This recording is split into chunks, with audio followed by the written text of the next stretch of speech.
आज आपल्या सभागृहातून या टर्ममध्ये निवृत्त होणारे जे सदस्य आहेत त्यांच्या निरोप समारंभाकरता आपण सगळे उपस्थित आहोत। खरं म्हणजे मला नेहमी या गोष्टीचा आनंद वाटतो की हे सभागृह असं आहे की ज्या सभागृहामध्ये आलेले सदस्य, निवृत्त होणारे सदस्य सगळ्यांचं स्वागत होतं, त्यांच्याबद्दल चार चांगले शब्द बोलण्याची संधी सगळ्यांना मिळते आणि म्हणून हा एक अतिशय महत्त्वाचा अशा प्रकारचा सोहळा आहे असं मी समजतो। आज सभागृहातले एक सदस्य, महाराष्ट्राचे माजी मुख्यमंत्री आणि स्वर्गीय हिंदुहृदय सम्राट शिवसेना प्रमुख बाळासाहेब ठाकरे यांचे सुपुत्र असलेले उद्धवजी यांचा आपण निरोप समारंभ करतो।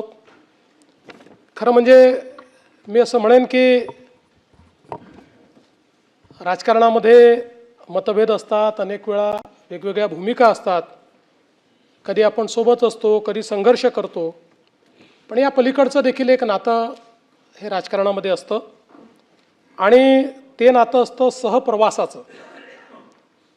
त्यामुळे मला असं वाटतं की उद्धवजींसोबतचा प्रवास हा आमचा अनेक वर्षाचा राहिलेला आहे, अनेक वर्षाचे आम्ही सहप्रवासी राहिलो आहोत आणि निश्चितपणे अनेक चांगल्या गोष्टी समाजाकरता, राज्याकरता एकत्रित करण्याची संधी देखील आम्हाला प्राप्त झाली आणि मला असं वाटतं की एकूणच खरं तर उद्धवजींचा जो काही स्वभाव आहे, त्यांचं जे व्यक्तिमत्व आहे, यामध्ये राजकारण थोडं कमी आहे। म्हणजे मुळात मला असं वाटतं की त्यांचा स्वभाव राजकारणी नाही आणि त्यामुळेच अनेक वेळा ते जे काही निर्णय घेतात त्या निर्णयांमुळे ठीक आहे, म्हणजे परिस्थिती वेगवेगळ्या पद्धतीची उद्भवते, पण हा एक गुण मला असं वाटतं की जो हिंदुहृदय सम्राट बाळासाहेब ठाकरेंचा देखील होता की एकदा ठरवलं की निर्णय घेऊन टाकायचा, तशा पद्धतीचा स्वभाव हा उद्धवजींचा आहे। उद्धवजी तसे छायाचित्रकार आहेत आणि अतिशय ज्याला आपण म्हणतो निष्णांत, तज्ज्ञ, सुप्रसिद्ध अशा प्रकारचे ते छायाचित्रकार आहेत। महाराष्ट्राच्या विविध छटा या उद्धवजींनी आपल्या कॅमेऱ्याच्या माध्यमातून अतिशय सुंदर या ठिकाणी कॅप्चर केले आहेत। मला असं वाटतं की गडकिल्ले, निसर्ग, वारकरी परंपरा हे सगळं त्यांनी त्यांच्या कॅमेऱ्यात कैद केलं आणि ही सगळी फोटोग्राफ्स पाहिल्यानंतर त्याच्या पाठीमागे त्यांचं संवेदनशील मन हे आपल्याला पाहायला मिळतं आणि म्हणूनच मला असं वाटतं की महाराष्ट्र देशा आणि पाहावा विठ्ठल ही जी त्यांची कामं आहेत ती केवळ छायाचित्रण नाही आहे, तर एक प्रकारे आपल्या संस्कृतीची जपणूक या माध्यमातून करण्याचं काम हे उद्धवजींनी केलं आहे आणि हे करण्याकरता खूप कष्ट देखील अनेक वेळा त्यांनी घेतले आहेत। मला असं वाटतं की जेव्हा वारीचे छायाचित्रण उद्धवजींनी केलं होतं त्यावेळी अतिशय रिस्क घेऊन हेलिकॉप्टरमधनं त्या ठिकाणी उघड्या दरवाजातनं फोटोग्राफी ही त्यांनी त्या काळामध्ये केली। अनेक वेळा जंगलांमध्ये त्यांनी छायाचित्रण केलं आणि म्हणून ही एक आपला जो छंद आहे तो छंद त्यांनी अतिशय चांगल्या पद्धतीनं जोपासण्याचं काम हे त्यांनी केलं। राजकारणामध्ये आल्यानंतर देखील ते पक्षप्रमुख झाले। पक्षप्रमुख म्हणून जी काही त्या ठिकाणी संकट आली, संघर्ष होता, बराच काळ आम्ही सोबत त्या संकटातनं आणि संघर्षातनं पुढे गेलो। अर्थात माझा आणि त्यांचे अधिक जवळीक ही 2010 नंतर आली आणि 14 नंतर अधिक आली. पण मला असं वाटतं की या सगळ्या याच्यात एक मैत्रीची भावना ही निश्चितपणे आमच्यामध्ये त्या काळामध्ये तयार झाली. आणि मी असं म्हणणार नाही की आज ती नाही, पण शेवटी त्यांच्या राजकीय भूमिका आहेत, आमच्या राजकीय भूमिका आहेत. त्यामुळे आता त्या राजकीय भूमिका वेगळ्या झाल्या. त्यामुळे पण एक गोष्ट मला या निमित्ताने निश्चितपणे सांगायची आहे की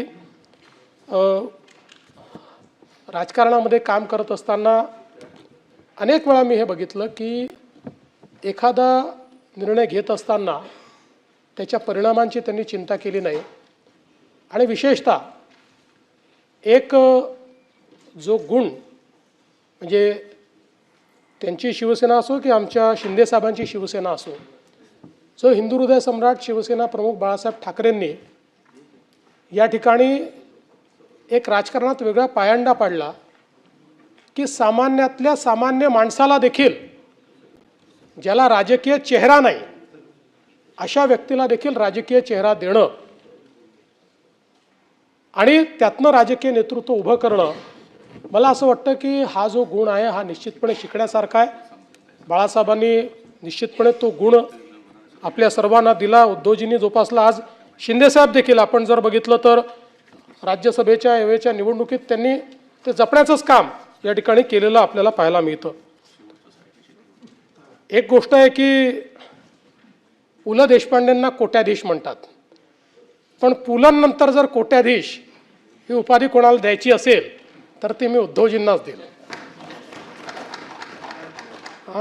हा अर्थात नाही, ते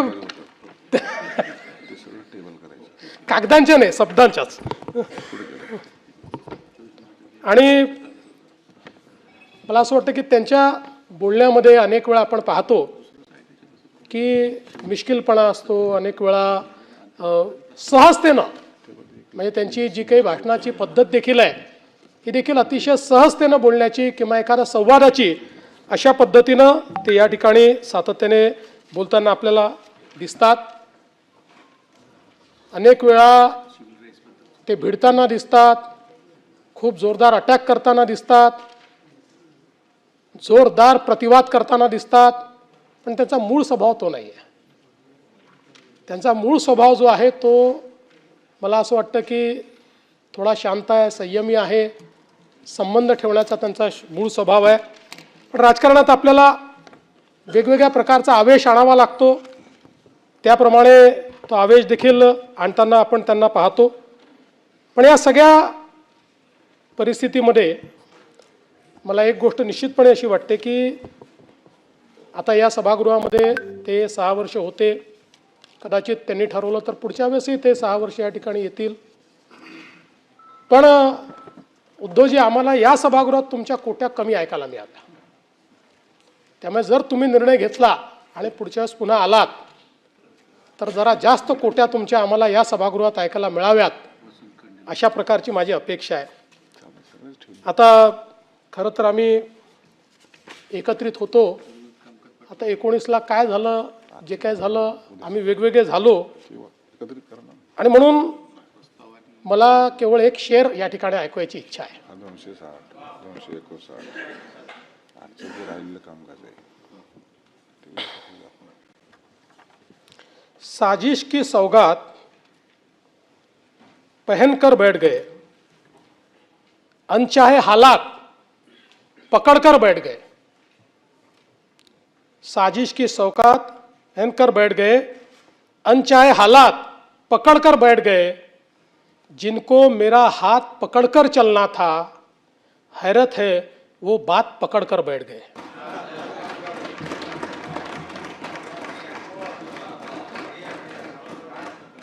पण ठीक आहे, आता कुठलाही आपला रस्ता असला तरी तुम्हाला खूप शुभेच्छा आहेत.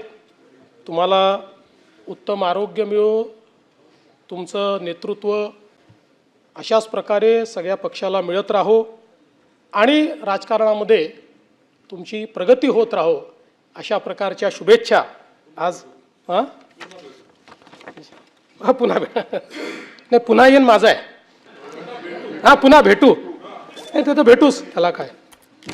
त्यामुळे आपल्याला मी मनापासून शुभेच्छा देतो.